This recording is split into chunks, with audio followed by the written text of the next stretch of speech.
news came out today about DJ Lagway. We obviously referenced this earlier in the show, dealing with injuries again. It was reported by Zach Albalverdi that DJ Lagway has been in a boot as he deals with a minor lower leg injury ahead of fall camp. And Bear, I'm just going to ask you this specifically. This is how I'm going to phrase it to you, because I don't want to spend a ton of time on this and make this more than we should, because from people I've talked to, it's a minor sprain. It's no big deal. But obviously you see DJ Lagway injury and it takes the internet by storm. So I'm going to ask you, Cole, DJ Lagway, the report of his injury today, big deal, little deal, or no deal in your mind? Little deal that could become a big deal depending on how long it lasts in practice. So I reached out to a couple people and I asked them straight up, is he expected to miss a majority of time throughout the spring? I mean, throughout the fall camp. They said no.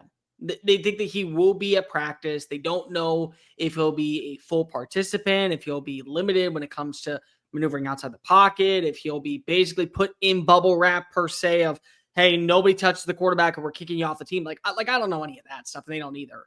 But I don't want to get to the level of where we're saying he's an injury-prone player. And it's very easy to do that because of, again, the hamstring injury during the playing time last season. Then you throw in the shoulder injury that kept him out for a majority of the spring. And now you have this lower body injury. It's very easy just to go right to the wishing well or go right to the source and go, injury-prone player, automatically going to be a problem. And I don't think that's the case just yet.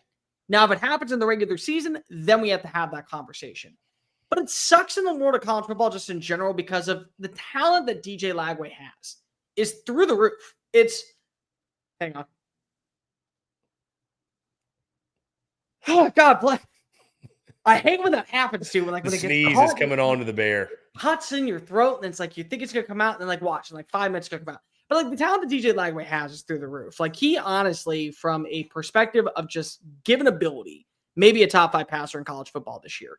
And he does carry a lot of the weight for what is going to be Florida's offense and their identity this upcoming fall. I like their wide receiver room and I like their offensive line. And I think their running back system is going to be great, whether it be Jaden Baugh having a majority of the carries, or they go to Jackson or they go to somebody else. But I know that everything that we talk about with Florida being this breakout team, being a team that can absolutely go on a run in the playoff or get a couple of upset wins, it comes down to DJ Lagway being on the field.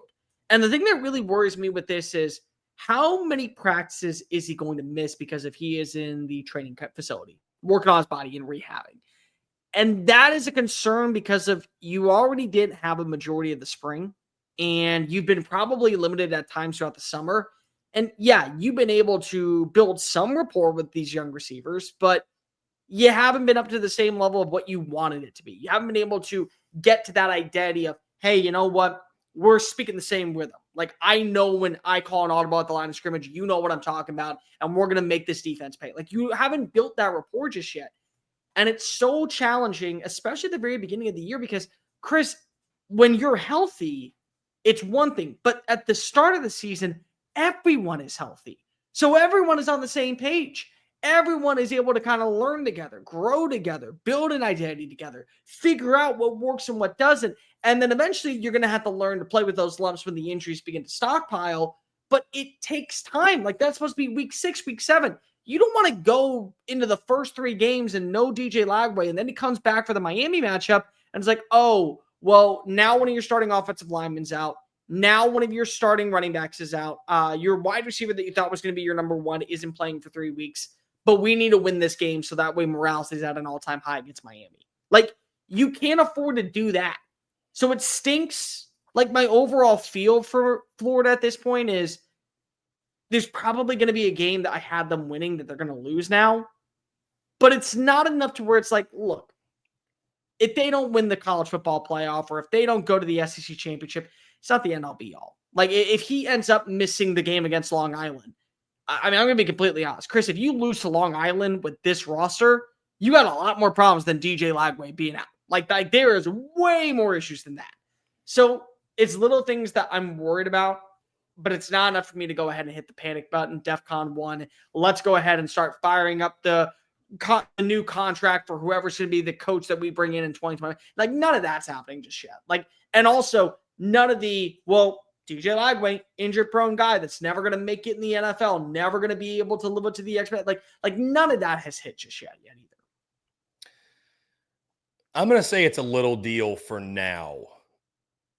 And I say that because we get this every fall camp. There's always some sort of, injury report that comes out, and you kind of got to take a lot of what comes out of fall camp with a grain of salt. I don't believe we've heard Billy Napier directly speak on it. I could be mistaken about that, but I don't believe we have.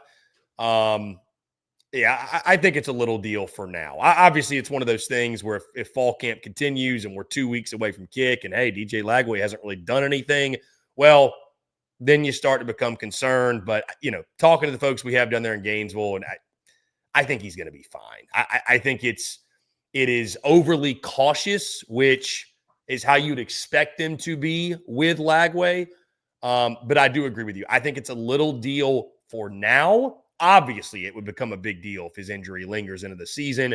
But yeah, he's going to be unfairly labeled as a guy who is made of glass, who is injury prone, and it is what it is. So, I mean, heck, I could almost say it's no deal at this point. It almost kind of still like they will put you in a boot for nothing in college football almost. Like they really will. So I could almost say it's no deal, but I'll say it's little deal for now. Obviously, if it were to linger, turn to something bigger, that's a whole different story. But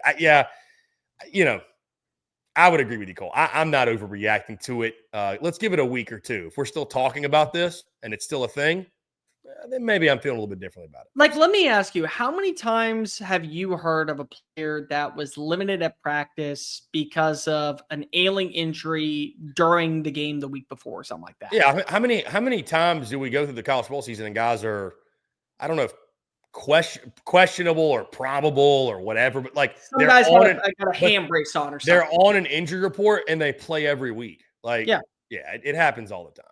It's the same thing that happens in the NFL. Like, there's always a player that's like, oh, he's dealing with a knee injury. And then here comes Friday practice and they're off the injury report or they're listed as probable. Like, those are the issues that I think that until we see actual reps, like if we're getting to a place where Harrison Bailey is taking all the first team reps and he is sitting on the sidelines working on the treadmill or something like that, or on the stationary bike, then we can have this conversation. But like I've heard before of how many players are dealing with some type of ailment or some type of injury. It doesn't move the needle enough for me. Like, yes, there is the concern, but it's enough for me to be like, okay, I'm concerned because I haven't seen the practices. Let's see the practices. And everyone that I spoke to said, if he's limited early on, it's one thing. It doesn't mean it's going to linger into the season. Like, they still believe he is on track to be ready to go against Long Island.